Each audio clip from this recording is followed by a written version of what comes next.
This is DDS. We are your hosts, Blake Melton, Bradley Newberry, and the man Matthew Two-Tone Blue Parker. Parker, the king has returned. The king has returned. I have returned. It is a good day. Took a week off of napping from football, and I'm ready to go. Let's do it. Wow. Thank you, everyone, for joining us on this, our divisional round playoff show. We're going to talk about last week. We're going to talk about a little Twitter poll or two that we put out there about who can you trust with these quarterbacks that are left over. Then we'll look at each playoff game. But first, Blake, what is our beer of the day? Absolutely. Let's get going here. All right. From Wiseacre Brewing Company out of Memphis, Tennessee, we have the Moon Biscuit Amber Ale. Is that Elton John? I don't know who the hell that is. I really don't. But, hey, Moon Biscuit out of Memphis, Tennessee, Amber Ale. Parker, do the honors for us. I am more than happy. Nothing like a little squirt there. Nothing like a breakfast beer. Absolutely.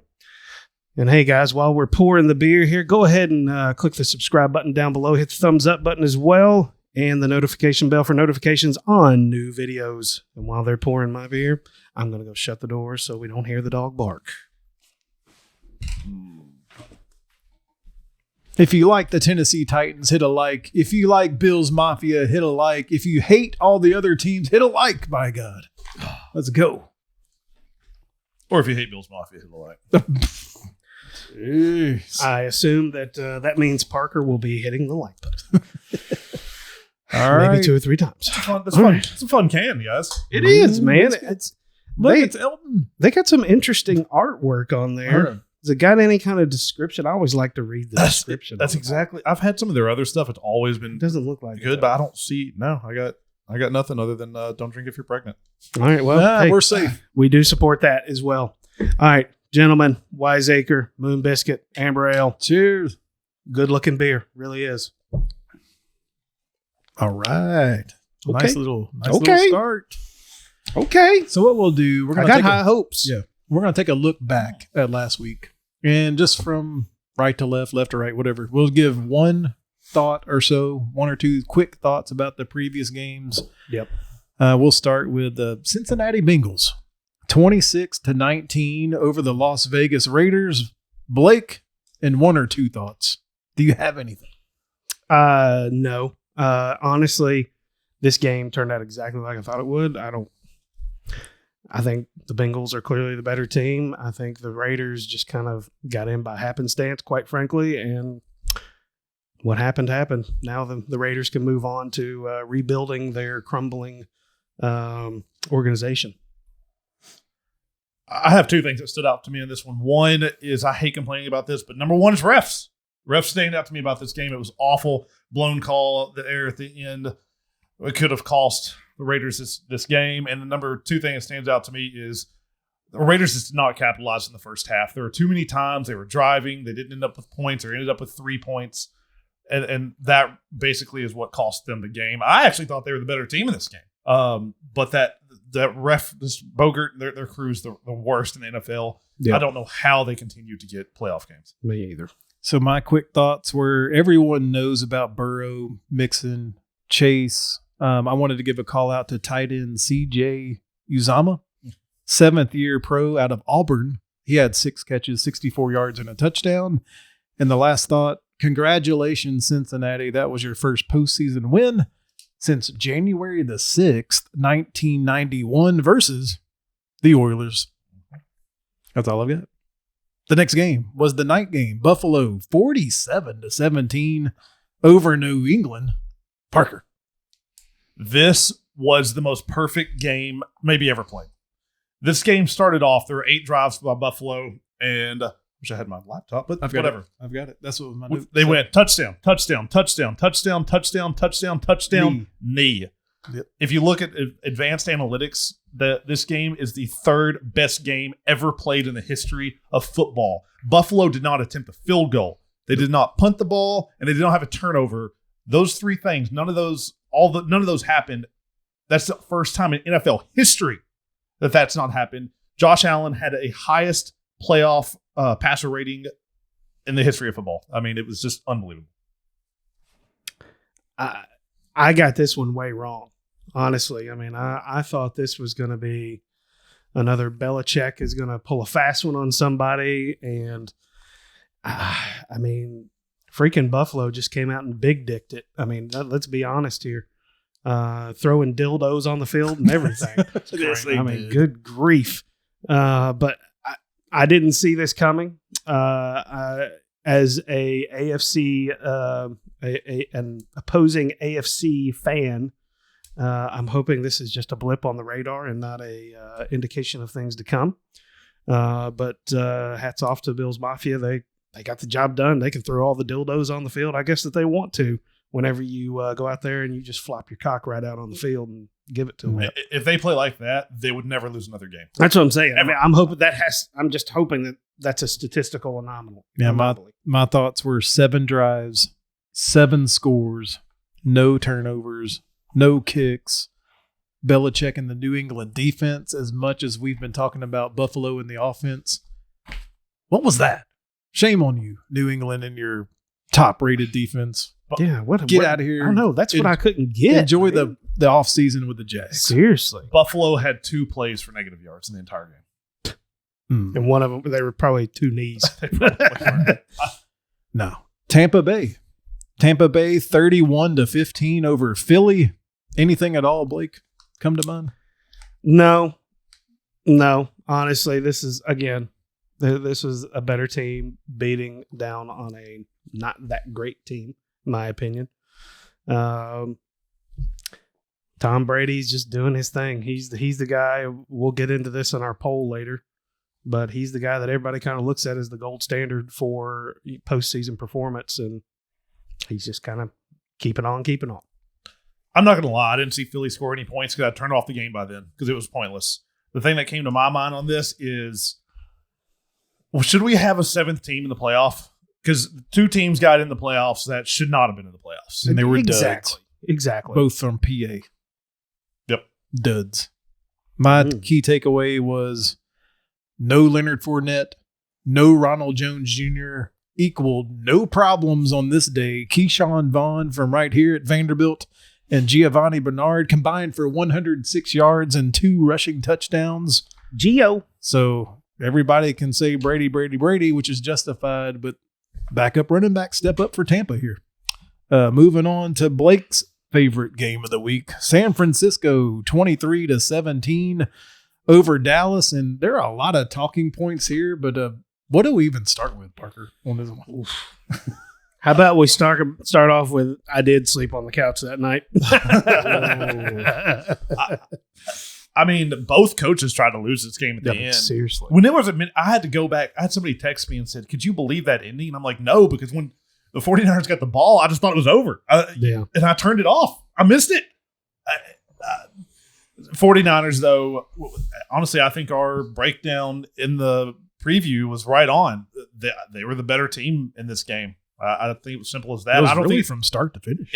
If you had anybody but Jimmy G screwing up and turning it over 2 times in the 4th quarter, this game's a 14 to 21 point game. Oh, I totally agree. I mean, yeah, the coach tried to give it away. The quarterback tried to give it away. The freaking head coach of the Cowboys tried to give it away. Awful. I've never seen such poor decision-making by a lot of people on so many fronts. But you look at all the pressure that's been put on this Dallas team, you know, by the ownership, by the media, by everybody that, you know, this is Super Bowl or bust, whatever that means from Jerry Jones. And then they go out and they call, you know, I've never seen ever in my life anyway, I've never seen a quarterback draw with 10 seconds left. Never in my life. I guess I can kind of sort of see the idea behind it if you're playing Madden football on PlayStation 5 or something. But look, that seemed like a really strange call to me. And I think that ultimately this is just another Dallas blunder. So I understand. I actually understand the call, because if you had a chance to look at this, I believe the defense was set up like in 4s. They were stacking on the outside. Yeah. So what Dak Prescott, the middle of the field was wide open. What he was thinking was, look, I can run for as long as I want. He just didn't get down. Well, that's the thing. Like I said, I can see the idea but you can't run past 10 yards. I listened to a former GM. I forget who it was. But whatever. I think there was 14 seconds left on the clock when he did that, and he said, "You at minimum run that play. You have to have." He's like, everybody in the league knows it. Every coach knows it. You have to have 16 seconds to pull it off at minimum. He's like, you hope for 18. He goes, you cannot run it with 14. Like you just can't. It's not possible to be able to get the play off. I mean, and then the center doesn't give the ball. But I mean, that's the thing, though. If they are gonna run it that way with that little time left, they have to know that, hey, if everybody looks up and there's like 1 second left on the clock when we snap it, everybody's got to go to the end zone. You gotta just go, because honestly, yeah, they had no awareness. Yeah, he did, and he spiked it. Yeah, it's like, dude, I mean, you might have been able to get a playoff if he would have just snapped the ball and everybody go. My issue was you still had to get it, even if they spiked it successfully. You're at the 25-yard line. Mm-hmm. Would you rather have one shot from the 25-yard line or 3 shots from the 35-yard line? Yeah, I'd rather have 3 from the 35. Honestly, 25-yard line, you're running out of real estate. What's the difference? I mean, you're just giving the defense less area to have to defend. Yep. So I wanted to give 2 call-outs here. Deebo Samuel, 72 yards rushing with a touchdown. That paid off for me in DraftKings. Thank you. And Dallas committing 14. Oh, man, I forgot all about that. That was ugly.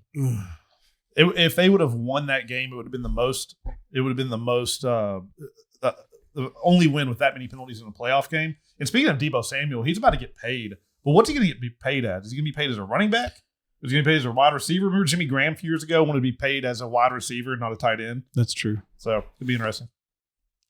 Hey, if Sam Fran doesn't want to pay you, Duval will. Hey, we can get rid of Julio. We can just make some room for you in Nashville. That's true. You know what I'm saying? That's true. Let's see. AFC, here's another number 7 seed. Kansas City 42-21 in what could be Roethlisberger's last game. Any quick thought, or is it just a blowout thought? I think this game was never, ever, ever, ever in doubt. Every time that I turned the freaking game on, I saw Patrick Mahomes throw a touchdown. I mean, he just picked them apart, and the crowd was raucous. Everybody was into it. I mean, again, Pittsburgh, should they even have really been there? It was kind of a fluke that they got there in the first place, in my opinion. Ben's last game, you hate to see him go out in such a terrible fashion, getting his brains beat in, because even what was it, 42-21? 42-21. It wasn't even that close. No, it really wasn't. So the first few drives, you're just watching Steelers. It's just sad. It is, man. Roethlisberger's a shell of himself. Well, he's done. And we all talked about Josh Allen's week. It was amazing, but Mahomes threw 5 touchdowns. I don't know that you can really judge this game. Pittsburgh sucks. I think more than anything, heads up, shout out to Mike Tomlin. I mean, just for getting this team into the playoffs is impressive. I mean, he's been there for 15 years and never had a losing record. Yeah, I think he's one of the more underrated coaches out there, honestly. Look back at it. The guy had Antonio Brown on the team for 9 years, and you never heard anything. Yeah, no, he kept him in check. That's pretty impressive in and of itself. Every time Blake was... And Le'Veon Bell. Yeah. Yeah. So every time Blake looked up, he saw Patrick Mahomes throwing a touchdown, but that led to my thought of the game. Travis Kelce has a touchdown pass in this game. He also had 108 yards and a receiving touchdown as well. Kansas City blowout. Then we had Monday Night Football, a little Monday Night Football playoff game. The Rams 34-11 over the Cardinals, and my thought was Matthew Stafford only had to throw 17 times. They rushed the ball 38 times, Parker. Yeah, I mean, the Cardinals' run defense is terrible. J.J. Watt obviously wasn't healthy. Cam Akers looked like he never had an injury. Shoney Michel looks like a real running back in L.A.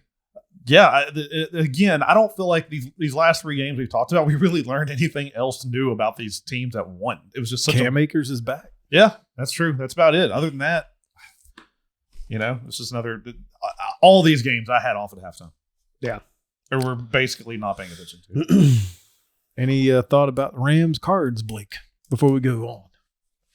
No, but I will say that my suspicions were correct that that it seemed like the Cardinals peaked way too early in the year.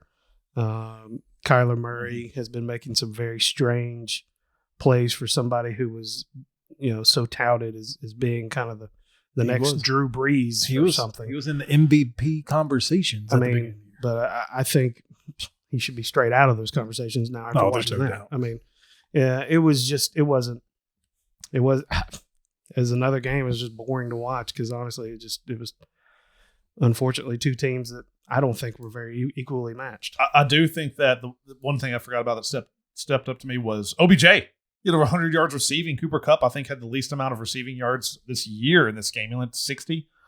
So they can get it done without the number one receiver in football right now. OBJ, he looked good. He looks good as a Ram. Yeah, just play football. Yeah, that's what happens when you shut up and play. We're going to transition into something that we put out in the Twitterverse. We put out 2 polls, one AFC, one NFC. Who do you trust the least?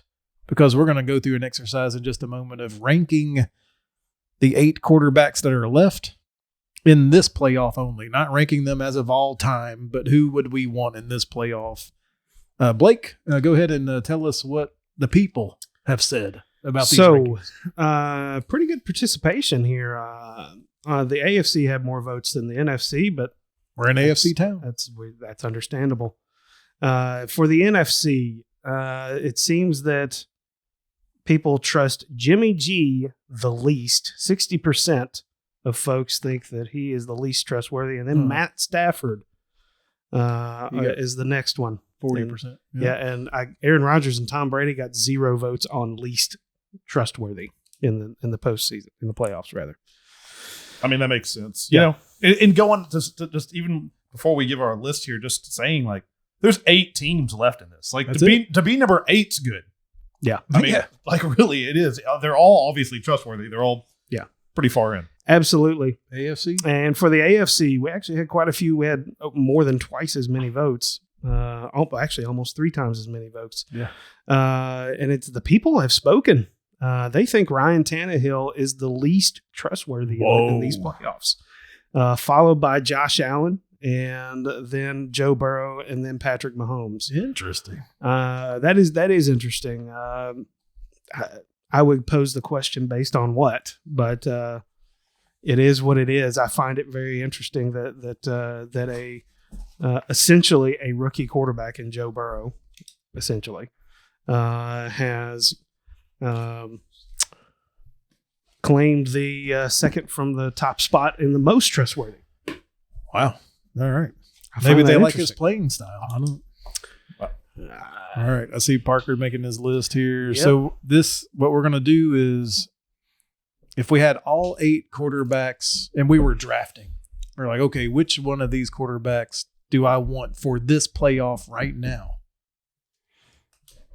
Do you want to do this like person by person, or how do you want to do this, Blake? How we reveal our list? Are we doing NFC then AFC, or are we doing? Oh no, I just did 1 through 8. 1 through 8. All right. Mix and match. I'm going to be doing that list live, so I'm fine to do it. However, well, you want to start at the top. Who would your number 1 pick be? I think I have to go with Brady. I think that I know we can't. We're saying not based on career, but how can you not take a career of someone like Tom Brady and take it all into account when you're making a list of people who you trust the most at the quarterback position in the playoffs? It's understandable. I went with, if I was drafting with the first pick, I'm taking Patrick Mahomes and the arm ability, some mobility with his legs. That's who I picked number 1. Okay. I factored in. I love doing lists because everybody looks at them completely different, right? Yeah. Like I kind of factored in like the quarterback I want on the team that they're on. Like I tried to like their coach. Yeah, I think that's very relevant, by the way. Yeah, like in their receiver core and stuff like that. Not necessarily the best quarterback, right? But my number 1 pick, it would be my last pick if it's off the field. But my number 1 pick is Aaron Rodgers. He's statistically one of the best quarterbacks of all time. He thrown 4 interceptions this year. He is unbelievable to watch. And, I love the Brady pick. I love the Mahomes pick. Aaron Rodgers is on it. It's just so stinking good on the football field.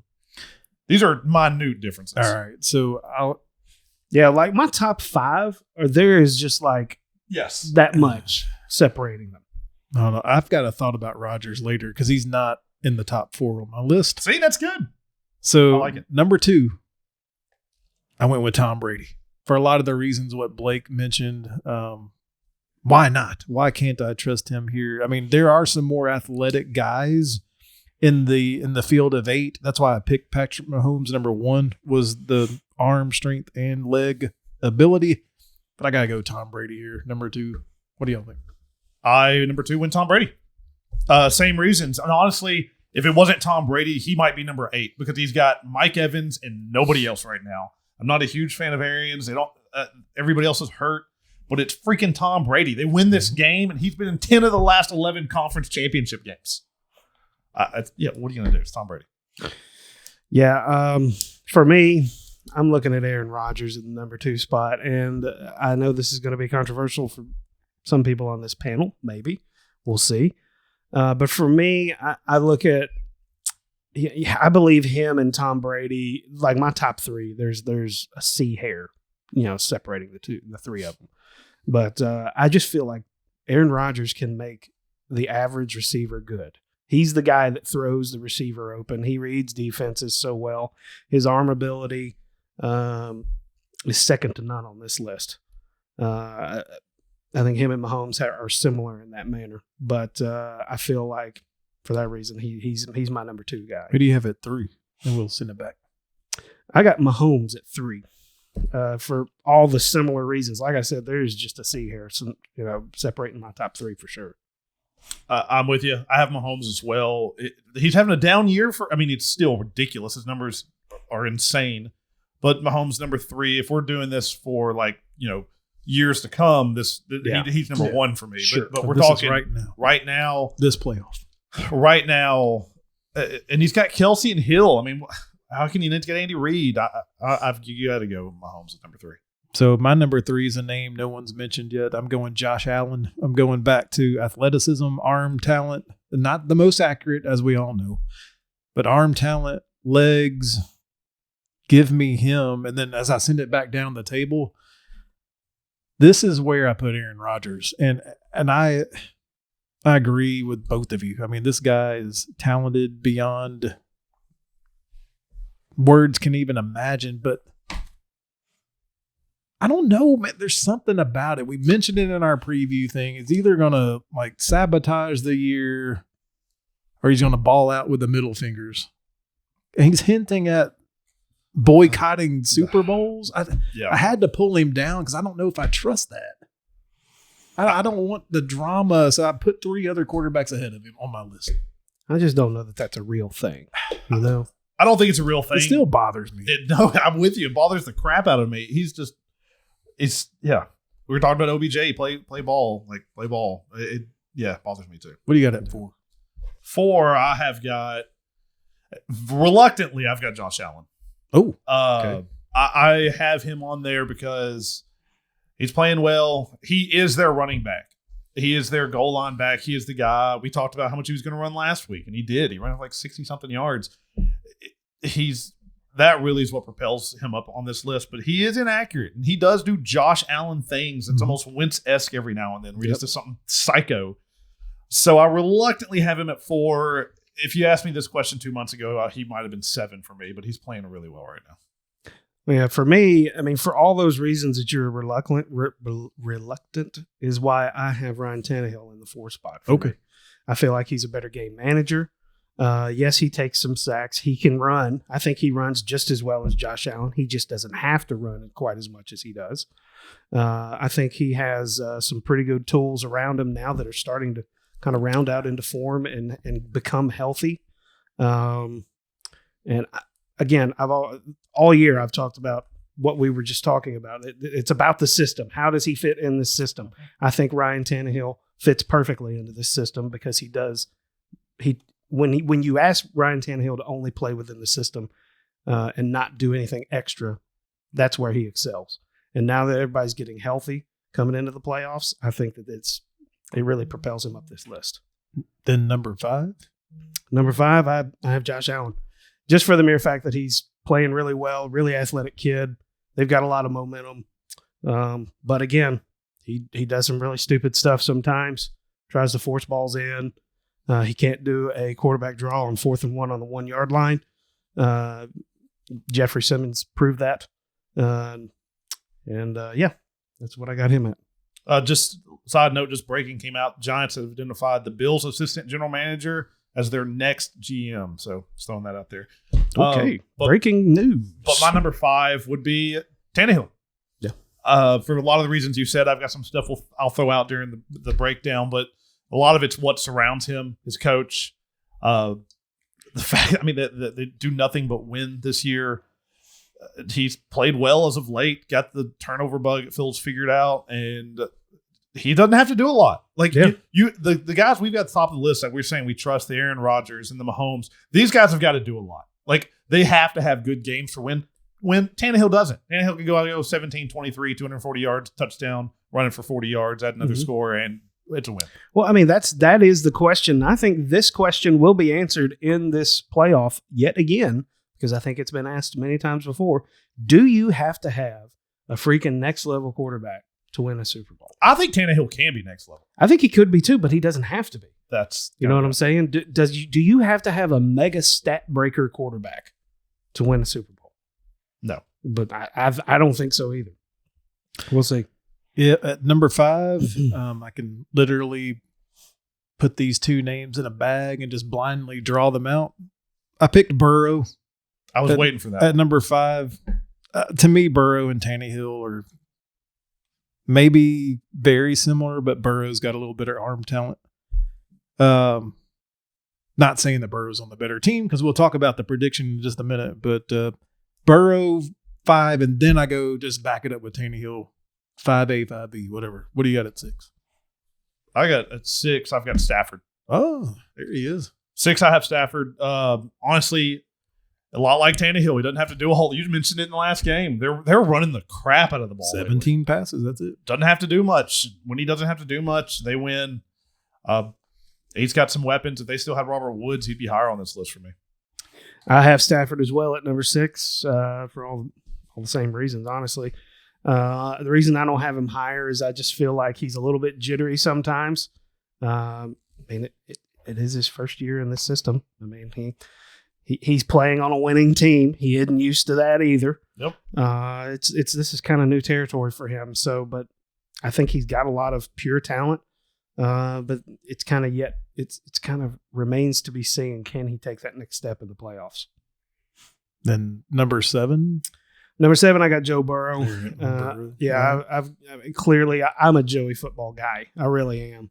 I have him lower on this list just because of his inexperience in the playoffs. Is the moment going to be too big for him? I don't know. He has a lot of weapons to throw to, and that is a big advantage for him. But we'll see. A lot of unanswered questions for Joe Burrow, and that's the only reason I've got him lower on the list. Yeah, I've got Burrow at 7 also. If we, again, were doing this for the future, he'd probably be number 2 on this list for me. I think he is the next superstar quarterback in this league. Totally agree. He's down there because Zach Taylor is the worst coach in football that is still remaining, and people have been fired that were better than him. Yes. It is. I did a whole rant about how Burrow should be unleashed, and he still hasn't. And he's played one playoff game. Like one, and it was against the Raiders, and he put up 26 points against the team that gift wrapped him some stuff. I don't trust him yet.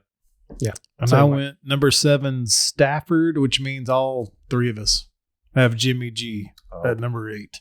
Yeah, I think he belongs there. I think that I know when he played the Titans, you saw what happens when you just get the slightest amount of pressure on him. He is very willing to just cough that ball up or throw it up to anybody. Very Carson Wentz-ish. He almost gave it to the Cowboys. He's too pretty. No, I'll tell you what, honestly, even if he was healthy, he'd been at the bottom of the list, but because of his health right now, he's bottom of the list for me just for that. Yep. All right, let's get to the games this week. The very first game, we're going to Nashville, Tennessee. The Cincinnati Bengals come in. After beating the Raiders, they get to visit a and I mean well-rested, Tennessee Titans football team. The coach Coach Vrabel has some amazing against the line record when he gets 8 days or more of rest. Parker, tell us more. He is 8-0 when that happens. When they have a bye week or they play on Thursday Night Football, Vrabel does not lose with extra time to prepare. He's coach of the year. I'm just going to go ahead and say it. Zach, if they win this game, he's coach of the year, and you're going to hate this, but we also have the GM of the year. 91 players on this team, and they were the number 1 seed. Derrick Henry goes down on Halloween. We're the number 1 seed. It just, with time to prepare.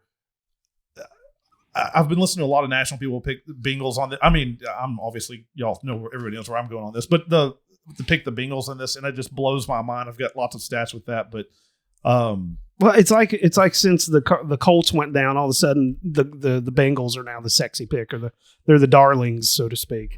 I'll tell you why. The reason everybody likes Burrow, the reason everybody likes the Bengals is because they are a Madden fantasy football team. They chuck it up, they do these crazy plays, and they have a really, really high ceiling of things that they can do. But I don't think people realize they've got a pretty stinking low floor when they're not clicking perfectly. Yeah, I agree. It's like they can be really, really good, or they can probably stink it up pretty bad. They've got a lot of offensive weapons for sure. But I've also heard, don't they have some offensive line issues right now? Got some hurt folks on their offensive line. Offense and defense. Yeah, defensive so, line. I mean, you sit there and you look at that, and you've got Danico Autry, and you've got Jeff Simmons. You've got all these guys on the front line there for the Titans defense. They're just absolutely licking their chops right now. And particularly since Jeff Simmons got snubbed from the Pro Bowl, I mean, good grief, he's playing like a man possessed at the moment. So let's be fair. Cincinnati Bengals were losing the majority of the game to the Jacksonville Jaguars earlier in the year when old Coach Urban Meyer decided to stay in Ohio. But let's not forget the Tennessee Titans lose to the Jets. The Tennessee Titans lose to the Texans. The Tennessee Titans almost blow it against the Texans again. Their cornerbacks are horrible. They're matched up against 3 outstanding wide receivers. So it's not just all woe are the Bengals. The Titans aren't the perfect team either. Titans also won 8 games against teams with winning records, which has never been done in the history of the NFL. And I would say the Cincinnati Bengals are not any of those teams. I think it is an insult to the Bengals to compare them. Cincinnati Bengals are better than the Jets, are better twice than as good. They're twice as good. You can't undersell that. They are twice as good as any of those teams that you mentioned. Correct. So, but at the same time, I think the Titans, they're going to be, as Parker has pointed out in the past, this is the healthiest they're going to have been all year since the year started. And it's going to be something else. I think that the game plan that the Titans usually have whenever everybody is healthy is going to be coming back to where we're going to go down. We're going to score on our first drive. We're going to get you guys to go 3 and out. We're going to score again, and then we're going to play keep away for the rest of the game. And you can't do anything about it because we're going to have both Derrick Henry and Deontay Foreman with Hilliard backing them up. You're not going to be able to do anything to stop the clock other than call a timeout. I am so happy that we were the number 1 seed because I don't think people really have wrapped their heads around how healthy the Titans are. This is the healthiest the Titans have been all year, including in the first game of the year. This is going to be the first game that all 22 starters actually play together. Think about this too. So there's a fun stat where, yards per play directly correlates with how many points you score. And Julio Jones, A.J. Brown, and Derrick Henry played 120 snaps together this year out of 1,300 total snaps for the Titans team. They're going to play this game. Julio is finally healthy. The last game of the year, he had a touchdown, like 70 yards receiving. Finally looks like Julio. When those 3 guys are on the field at the same time, the Titans average 7 yards per play. Without them, they average 5.1 yards per play. This team is different with all these people. And I just think this offense that we saw or talked about in the offseason, we're finally seeing it. It's the opposite of the Cardinals, like you're talking about. It totally is. And I can't say this enough. It could have been the best thing that happened to this Titans team for Derrick Henry to go down, for this team to learn how to win without him, for other people to have a chance to step up and be the guy, for the defense to step up and say, Derrick Henry went down, you guys jump on our back. We'll carry you. We're gonna give you opportunities to win in a game. They did that. They ended up finding D'Onta Foreman, and Hilliard decided he was going to shine. We went through a lot of people trying to find the right guys. I think we have them now. We pieced it together in the wide receiver core, and now everybody's getting healthy, and now we have confidence as an entire team. Everybody's starting to gel and play well right now, and it's really exciting to see. What we haven't mentioned yet is let's give some kudos to the 12th man. I mean, it is loud. Parker's going to be there, I'm sure. It's going to be loud. This Cincinnati Bengals team, they had the golf claps going on where they finally win a game for the first time since 91. Home field advantage is back in Nissan Stadium. It's about to get loud and proud with the Titans, and the coaching matchup isn't even close. No, it's not. I mean, I can sit here and talk about Zach Taylor and how much he sucks all day long, but no, it's not. It's not close whatsoever. And I'll tell you what else matchup doesn't work out is the Titans' run offense against the Cincinnati Bengals. They're beat up. They are beat up. The Cincinnati Bengals have also faced 6 times. They have faced a top 15 rush offense this year. They've won one of those games. I think they're just going to absolutely run all over this team. And Tannehill's going to have one of those like Stafford did last week. 17, 19, 21 attempts. Mm-hmm. It's just not going to have to do it. And I think that we're so excited about the King returning. And I do think we see him a lot, but I think it's more of a 60-40 split between him and Foreman. Why not? Yeah. I mean, honestly, and I think Derrick Henry kind of hinted at that in his press conference yesterday that he's willing to do whatever he can do to help the team win. And if D'Onta Foreman is hot, I think he's okay with, hey, man, I'll give him a blow every now and then. Put me over there. Put me in the 2 spot. And Brad's right. Mentioned the 12th man. I mean, it is loud in that stadium right now. I mean, I'm there every game. You can sense the just electricity in the air there. And we're going early. Your brother's going with me. And we're going down there and going early, and it's gonna be nuts. I mean, this is my, because last year doesn't count, but this is my first playoff game, and I go to every game in 14 years. Like, this crowd is going to be amped, and there's not going to be many Bengals fans because the Titans have come up with a policy about how they lock down selling the tickets. You can't even transfer the tickets until today. We're recording this on Friday, until Friday at 3:30. Like, so you can literally not sell a ticket until this afternoon. So that would make it really difficult. 24 hours. That's it. Yeah. So if you're buying a ticket as a Bengals fan as of yesterday, you got scammed, buddy. One quick thought before we do our picks. What are your thoughts as Titan fans what happens if Cincinnati gets up 14-3 early? I mean, we've seen all year that it doesn't matter. I mean, the Titans just come back and win anyway. Is there any part of you feeling nervous if you see 14-3 in the second quarter? I think Cincinnati? that both the Titans players and the Titans fans we have so much scar tissue built up from that kind of stuff that I don't think look, it's irritating to see it happen, but I don't think it's anything that anybody really worries about, because our identity is pound the ball. And now that we have certain people coming back, the big play is just one snap away. Regardless of what people think, the Titans have big splash plays, particularly when they have all their personnel on the field. When you have Derrick Henry, D'Onta Foreman, A.J. Brown, and Julio Jones all on the field at the same time, you don't know if they're going to hand the ball off or if they're just going to flick it right over your head. Big plays can happen with the Titans. I'm not worried about any of that, and I understand your concern about the Titans secondary, but I just don't. I don't have that feeling that that's a huge issue in this game for some reason. I mean, obviously, I'd be concerned if I looked up and we're down 14-3. I think it'd be more of are we playing? Because, you can have 3 points and still be playing well. Yeah. Or is it one of those like Pittsburgh when they were up 7-0 against Kansas City, but we all knew. We knew what was coming. So it depends on how I feel about that. And I actually feel okay about the Titans secondary. I know people, you say they stink, but like this is the team that's been hurt, and they're playing guys that weren't even on the team for half the year. And these players are going to be back and playing well. Yes, how about this? Yes, I'd be concerned if it's 14-3, but I would be shocked if that actually happened. What do you think's going to happen, Blake? What's your pick?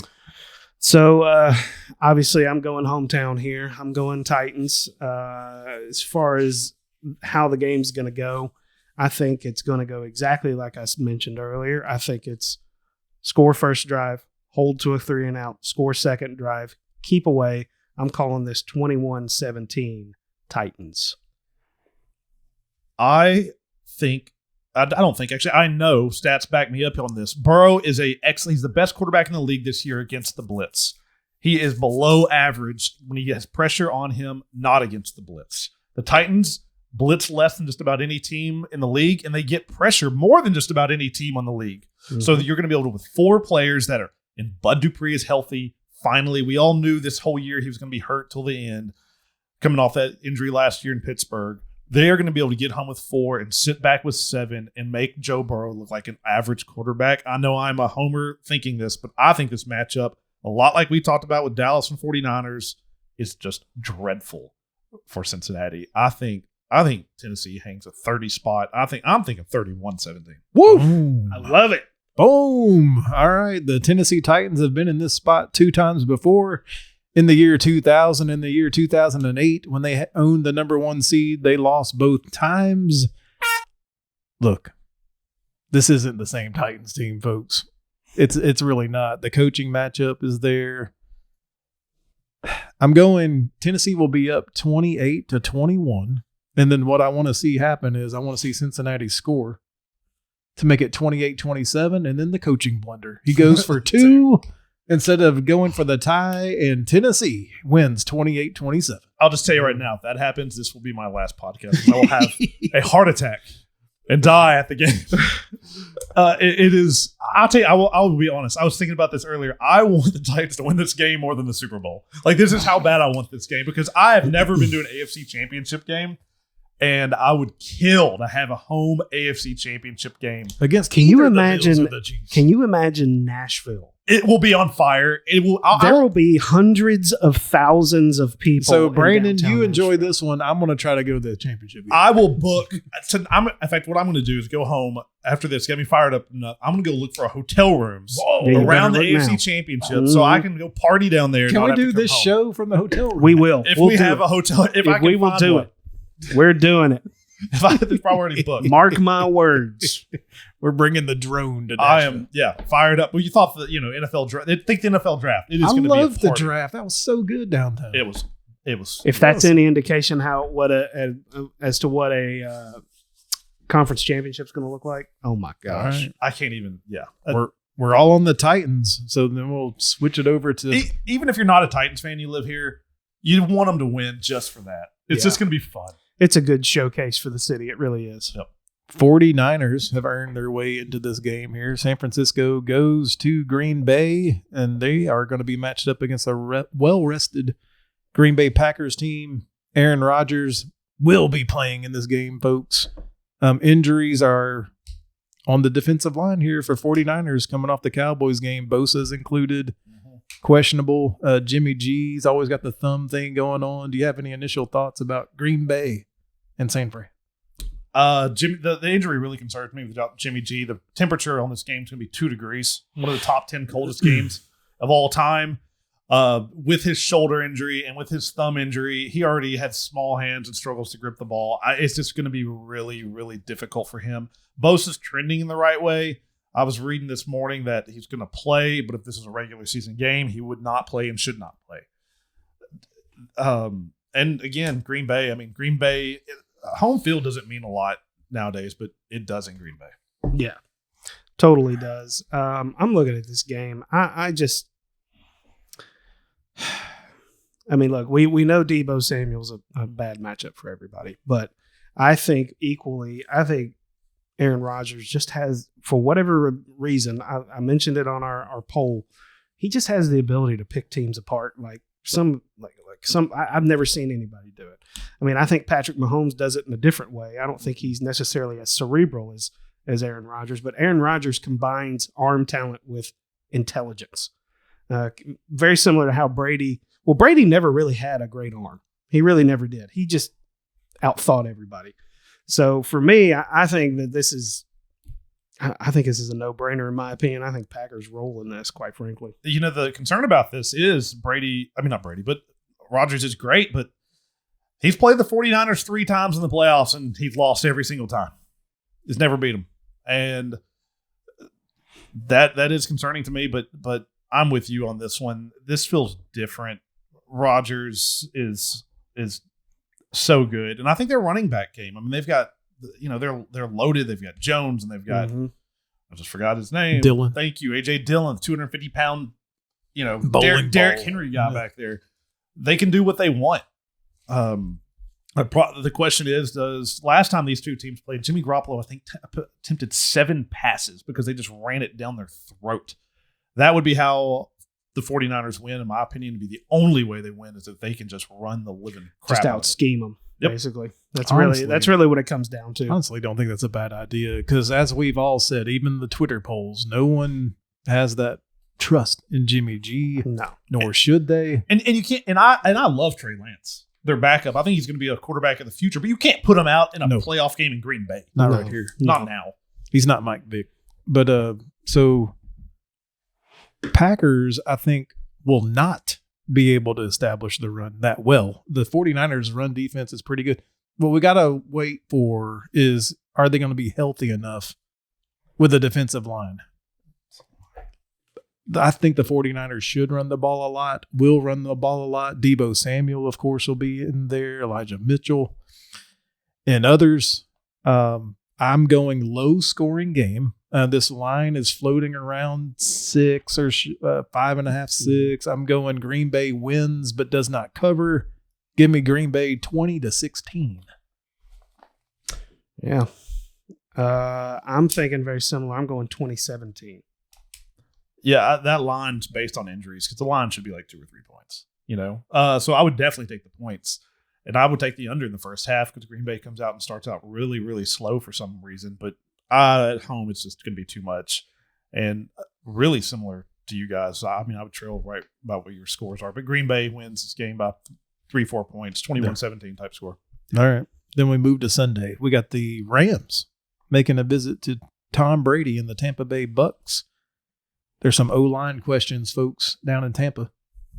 Tom Brady can get the ball out quick, so it may kind of counteract there. The Rams, as we all know, they have great defensive line. It can get that pressure right up the middle where all these legends, they don't like pressure up the middle coming up in their face. Aaron Donald's going to be big here. Von Miller will be coming off the edge. This game may be closer than we think. Yeah, I think this is one of those games it's really interesting to look at because I think this is going to be a really good game. I really do. You look at just the talent on the Rams side, and you look at kind of the A-list names on the Bucs side, and the fact that you got freaking Tom Brady. I mean, Tom, for goodness sake. I think this might be a challenge for the Buccaneers. I really do. I think if you look at these rosters, the Rams are better at every single position other than one. Yeah. I'm better at coaching, better at everything other than one is the most important position on the field. The question is, can the other 21 guys make up for that one guy? It's a fair question, and I don't know the answer to it. There are injuries here for Tampa Bay, right? So they're still throwing to backup receivers. Yep. I don't know exactly about Fournette and Jones yet. But that Fournette is teased that he's playing. Yeah. But if you don't know, or if they're just coming, you're not healthy, right? Like for sure, and they've got Mike Evans, and after that, I mean Johnson, and like they don't have a bunch of Scotty Miller. There's no Godwin. There's Gronk. I mean, but freaking Tom Brady has made a daggum career over on guys doubting him. That is the big X factor for me because every fiber of my being wants to say there's no reason the Rams shouldn't win this game. But I'm looking at it, and the Tom Brady factor gives me pause for some reason. How about the Byron Leftwich factor? Bring back Byron. It should give you pause. Tom Brady's the best quarterback to ever live. If Tom Brady wins the Super Bowl this year, he has more playoff wins than any franchise by himself, including the Patriots. God. Listen, everybody, they're finally realizing that Stafford is not all that in a bag of chips. Stafford is injured. He's got a back thing going on. I mean, you guys can say he only threw 17 passes because that's all he needed to do. I don't think he could throw it any more than that. I'm just saying, if you stand him next to Tom Brady, he's not as good at it. Yeah, I mean, that's like, I'm not as tall as Shaq. I mean, obviously. I think all of our polls clearly say that. Stafford is not as good as you thought. I wasn't talking about comparing him to Brady. I think he's just as good as I thought he was. We still have him ranked as a top 6 quarterback. Yeah, I mean, I don't know how I can make that any clearer. No, he's not. I never thought he was better than Brady, Rodgers, or Mahomes. I'm just going to go ahead and jump into this thing. Because, oh boy, here we go. Because the Bucs have an excellent run defense. And I know the Rams are wanting to run the ball because that's what they've done lately. But they're not going to be able to do this. This game, the Rams are going to win this game because Matthew Stafford is going to outplay Tom Brady. And I think they win this game by a full touchdown. Whoa, he's going Rams, Blake. I'm going to go ahead and jump in with him. I'm going 27-20 Rams. That's literally the score. I think it's bye-bye Tom Brady. It's just not wait. I thought Stafford sucked. We're both doubting you. These 27 points are all defensive touchdowns by Jalen Ramsey. Oh my God. There's nothing going to be happening with Cooper Kupp. Nothing going to be happening with Stafford. It's all you, I've baby. never heard so much horse shit. Jalen Ramsey, 27-20 over Tom. They could lock down their one receiver with Mike Evans over there. I do. And before Blake gives his pick, I just want to say this. For everybody's talking about Sunday night, I think this is the game of the week. I really do. Let me tell you how I think this game's going to play out, because I've seen this movie so many times with Tom Brady. It's going to be 27-20. Oh, but the other 2 minutes left in the fourth quarter. Buccaneers are going to have the ball, and they're going to have it on their 10-yard line. Tom Brady is going to continue to just walk down the field, and it's going to be a last-second touchdown and a field goal, or a point after. Excuse me. Bucs win 28-27. It absolutely. I mean, how many times have we seen that movie? No, in fact, it's better chance that happens. I know. I mean, I'm the one playing it safe by saying that. Y'all aren't saying anything new. You're taking the greatest quarterback in the history of football. I mean, yeah. I mean, it's so vanilla of me, but I every time I have picked against Tom Brady, he has made me look like a fool. You know, I have gone full circle on Tom Brady. I hated Tom Brady. And now I've just I love him. Like I said, you gotta respect him. He's a good dude. I like him. I'll tell you what I want him to do. I want his contract to run out for Tampa. And I want him just to be like, who wants to win a Super Bowl? Yeah, just own it. Just own it. You know? I just want him to go to Detroit and win a Super Bowl. Look at that. Duval take him. Yeah, just go. Wherever. Just unlimited money. He'll just get on the phone. Hey, I'm on the phone with Shad Khan right now. You want to win a Super Bowl next year? You can have his yacht. You can. He doesn't even need the money. He's just like, who wants it? I'm coming. Goes, and he's just a mercenary. Goes out with 11 Super Bowls from 3 different teams. That'd be amazing. That'd be awesome. And then the game that people think is the best, they're going Bills at Chiefs. Bills Mafia heading to Kansas City, bringing their tables. But will they be able to crash the Chiefs party? I'll tell you this. There's been a lot of poignant remarks, if you will, on Twitter that this is the real AFC championship game. Whoa. That's pretty ballsy. Which I found pretty fucking interesting, because there's a team that's still playing in Nashville that beat both of these teams this year. Yep. I don't understand the argument there. All I know is that we got 2 teams here that are, I think this is going to be a pretty offensively heavy game. This game, it's going to be good. I forgot to mention this. We were talking about, brought up the Titans. Yep. If you go by Football Outsiders, who does all these advanced analytics, a lot of people go by with DVOA. The Titans would be the worst 1 or 2 seed in the history of the NFL playoffs. Like, that's how disrespected they are. There are 7 teams other than the Titans left. The Titans have beat 4 of them this year. And no respect. They'd be the underdog in all those games. No respect. But this game, I tell you, I'm not going to give you my pick yet, but I'll tell you, I hope it's the Bills. Oh, he's going Bills Mafia. I'm not going Bills, maybe. I might, but I want it because I want them to come to Nashville. Oh, wait, I thought you didn't want them ever to come back. No, I wanted them to come back in the AFC Championship game, and I wanted to send them home. I want them to come back and clean up all their shit that they left last time. I will bust a table in front of one of them if they come back. Yes, anyways. But yes, Bills. The thing about the Bills is they just had the best game maybe ever. Yeah. Where do you go from there? You can't come. There's only one way to go. There's only one way to go. And what are the chances it's the second best game ever? There's got to be some type of letdown. Question is, how big of a letdown will it be? Andy Reid, trust him. Patrick Mahomes, as everyone heard, I've got him number 1 out of all the 8 quarterbacks left over. Both defenses, I think, are pretty good. I mean, statistically, I believe the Bills are number 1. And they can bring some heat like the Titans can without bringing the blitz, Parker. They can, but I actually a little research on their defense because they are number 1. But since their bye week, I would have to look exactly who they played. They played, I think Brady was the only good quarterback. Outside of that, they've played Mac Jones, Trevor Lawrence, Zach Wilson. They've played, I forget, there's a couple. Oh, Goff. Well, how did Trevor Lawrence go? They lost 9-6. Exactly, though. My point was, though, that they haven't played anybody. They still only gave up 9 points. It's just a little skewed because they haven't played a real quarterback, and they're about to, other than Tom Brady, they're about to play maybe the best quarterback in the league. Yeah, I'm with you. I hope that it's the Bills. I would like to play the Bills again because of the way that the game ended last time. I felt like for whatever reason there was questions. It was like, oh, you stopped us on the goal line. That's bullshit. It's like, whatever, dude. But for me, I'm sitting here. I'm looking at this.